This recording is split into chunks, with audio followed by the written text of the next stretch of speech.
Five, four, three, two, one. Holy shit, this is the remarkable art of Olivier Coipel, or is it Coipel? I have no idea. I know he's awesome, he's French, and I've been a fan since he used to draw Thor for Marvel. Hi, my name is Victor Rosario Fermaint, also known as Vic Power. For years I've been running the Lights Camera Super Action page on Facebook. It's a page devoted to comic book movies. We love comics and we love films. And today, first I have to apologize because I usually like to record my shows on a weekly basis. But June tends to be kind of a slow month in terms of news, and I didn't feel like I had enough. But nonetheless, we're back. We're feeling good. And on today's Saturday, June 27th, and my birthday was on Tuesday, June 23rd. And one of the best presents I've ever had is this book. My girlfriend gave me Kobe Bryant's, the late great Kobe Bryant's The Mamba Mentality. And I love it. Thank you, babe. And that reminds me that the NBA will finally finish their season starting in late July. I think it's on July 31st, maybe.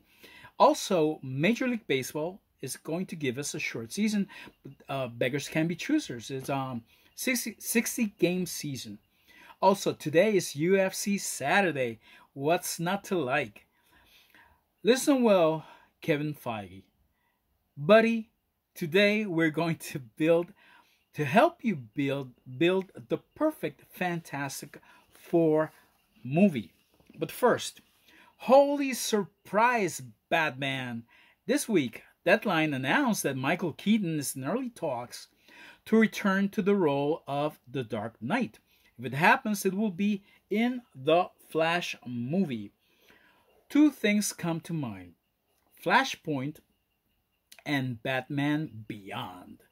By the way, Mr. Keaton is 68 years old. He'll turn 69 in September. The men of the future had a conversation, Henry Cavill and Patrick Stewart, and so did Endgamers Chris Evans and Paul Rudd. This happened thanks to Variety. You can see both interviews in the Lights Camera Super Action page on Facebook. Good news! The Christopher Reeve Superman movies are finally coming to HBO Max, and so is Watchmen. They will come in July. Yes. Hulu announced several shows, including a Y the Last Man show, the great series by Brian K. Vaughan and artist Pia Guerra. We're excited. Hopscotch time. Yeah, I know this is getting old, but what the heck? What the hell? What can I say? The Hollywood Reporter announced that Unhinged is staying in July, but they road raged their way from a July 10th release date to July 31st. Also, Tenet gets another 2-week bump from July 31st to August 12th. And Disney's Mulan has been delayed again, this for a whole month, from July 24th, almost a whole month, to August 21st. Are we going to get new movies in theaters this year? Frankly, I have no idea. In memoriam, rest in peace actor Ian Holm. He was Ash in Alien and Bilbo Baggins in the Lord of the Rings trilogy. He was 88. Also, director Joel Schumacher. He directed Batman Forever and Batman and Robin. Yes, I know you guys don't love these movies, but he also directed really good movies like The Lost Boys with Kiefer Sutherland, A Time to Kill with Samuel L. Jackson, Matthew McConaughey and Sandra Bullock, Falling Down with Michael Douglas, The Incredible Shrinking Woman with Lily Tomlin, and The Climb with Tommy Lee Jones and Susan Sarandon. He was 80. Last but not least, our beloved Joe Sinnott, one of the greatest sinkers of all time. He passed away this week. Let me see if I can find something by Joe, inking the King. That's one of them. Let's see if I can find. Ah, yeah. The Sentry. Look at that.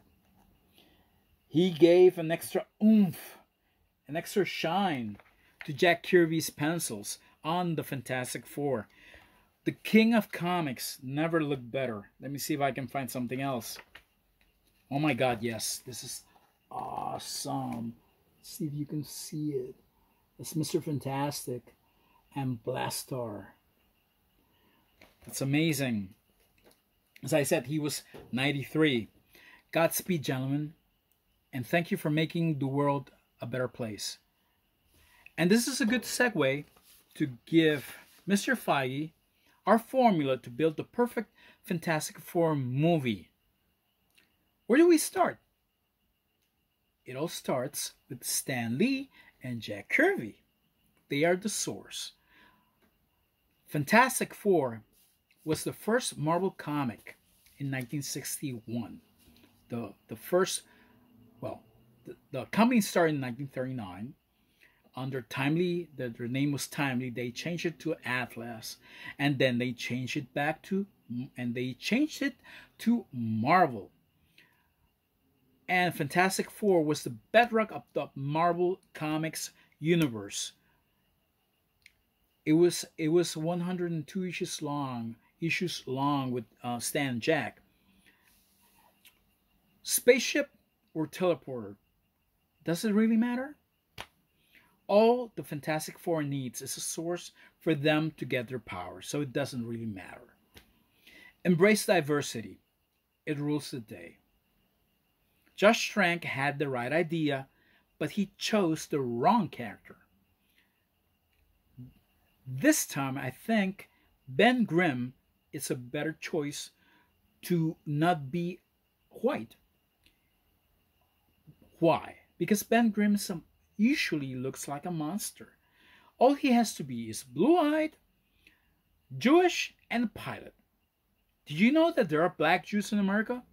And a lot of them are in New York City, where the Thing is from. Also, there's an actor called Michael Ealy. I'm sorry if I'm mispronouncing that. He's black and he's blue-eyed. And if his voice is not right for the Thing when he gets transformed, we can always get Phil Lamar. He voiced Green Lantern John Stewart in the Justice League animated show. Like Stan Lee said, Ben Grimm, the Thing, is the most popular Fantastic Four of them of all. And why? He provides humor and he provides pathos. You may say, and I agree, that Josh Trank Fantastic Four movie was a bomb. A box office bomb. Fans don't like it. But, having said that, the rocky look of the Thing was stellar. Yes, he was too big, and he looked kind of different. Yeah, he really needed that big unibrow. But Mr. Feige hired the same effects house. Send them the most iconic Jack Kirby drawing and have them stick to that. And he will look perfect. Also, make the movie a period piece. Peyton Reed is right when he says that it should be a period piece. It worked for The Incredibles. If you look at The Incredibles, the look is 1960s. And I would set the Fantastic Four in 1961. But they have a history before that, because Ben needs to be a pilot. Make him a Tuskegee Airman. What's that? They were African American and Caribbean born military pilots, and they fought during World War II. If you want to know more about them, check out the George Lucas produced movie Red Tails. Yeah, that one. Reed Richards needs to be fantastic before the transformation. He has to be shown as a leader of men and have him fight in World War II as well, a Navy or Army officer. He can be timid, like he was in the Tim Story movies. He looked puny and unimportant next to Victor Von Doom, and that can happen again. By the way, Vic and Reed could meet while attending an Albert Einstein lecture, pull a Forrest Gump, and have them meet notable people. The Fantastic Four can also meet John F. Kennedy, Martin Luther King, and even the Fab Four. Who's the Fab Four? The Beatles. Every Marvel movie has humor in it. Well, that's always been part of the FF formula, so that's no problem. And the Tim Story movies had that right. I'll give that to him. Age difference matters. You know who got that right? The unreleased Roger Corman movie, directed by Oli Sassoon.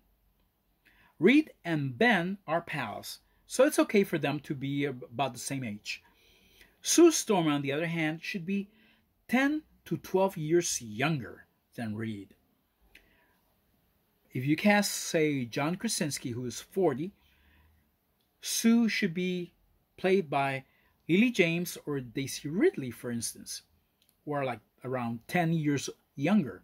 Not Emily Blunt, who is only 3 years younger than his real husband, than her real husband. Johnny Storm should be around 16 years old. Just look at Tom Holland in Civil War. He was like 19, but he looked like he was 16, and you know how popular he is. It brings in a whole new audience. Make Johnny do something. Make him a grease monkey, a mechanic. Make him a natural car designer. When I used to be in high, and when I was in high school, there was a kid who used to draw. He used to design cars, and they were beautiful. He was like 16. Also, have Sue have a profession. When she meets Reed again, when she's an adult, she can be just past med school. Her dad was a physician after all, so it would be something to make Sue more interesting. Age differences help develop a family dynamic a lot easier. It will help Reed become a father figure to Johnny if Johnny is 16. Bring in the Watcher. We have already seen members of his race. Uatu is part of the Fantastic Four lore. Don't go crazy with their power levels. Let them develop. Let them learn to use their powers. Keep Doctor Doom away from their origin, for God's sakes. That was lazy storytelling in the Fox films. The FF are explorers and science heroes, not super cops. Unless it's inevitable. Unless if they're in the bank and there's a stick up, they would have to do something about it. Fire and rocks can be deadly. Help the audience keep that in mind by having Ben and Johnny learn to show restraint when using their power. Power and responsibility. What's going on? Responsibility. Remember? Have regular people react to them. Filmmakers lately are taking that for granted. People should show awe, should be afraid of them, should be disgusted by them, should be happy to see them. There's a whole gamut of emotions. And those people are us, the audience. Introduce the FF in somebody else's movie. It worked for the Black Panther. It worked for Captain Marvel. Both of those movies became billion-dollar films. Who do you want to see as the villain? Annihilus, Prince Namor the Submariner, Doctor Doom again, Galactus. I tell you what, I don't care. I just want to see a Fantastic Four movie done right. So, Mr. Feige, that's our formula. I hope that helps you. I love you. I love your movies, but we had to get that out. We had to get that oh my God, out of our system. Okay, it's question time. Sean Bosky writes, in previous episodes you have shown two pencil pieces. Can you show something fully penciled and inked? As a matter of fact, no. But this is almost done. This is a 60s or 70s Japanese series called Space Giants. And I've been working on it. I still have to finish this car right here and Goldar the robot. But this is almost done. And a little bit of background, not too much. Because what's important here are the monsters and the robot and the car. So that's that, Sean. Hope you like it. Theresa Rivers writes, I like to support your channel. I like it very much. Thanks, Theresa. Do you have, she asks, do you have Patreon or Tiblink? Not yet. That might come later on. My goal right now is to build a community of fantastic film fans. But thank you very much. I really appreciate the moral support just as much. But I'm keeping that in mind. Now, let's talk comic books. Yes. Y: The Last Man, as I said before, it's coming to Hulu. It's a good time to pick up the series. It's really well written by Brian K. Vaughan, and Pia Guerra's art serves the story well. Oh, by the way, it has a beginning and an end. And that's not too common in today's comic books. All right, so that's that. Hit the subscribe button, please. You can take a look at the previous videos. You can share them as well. And please stay safe, stay at home, and stay tuned for the next Lights, Camera, Super Action update. See you around, fellas. Bye-bye.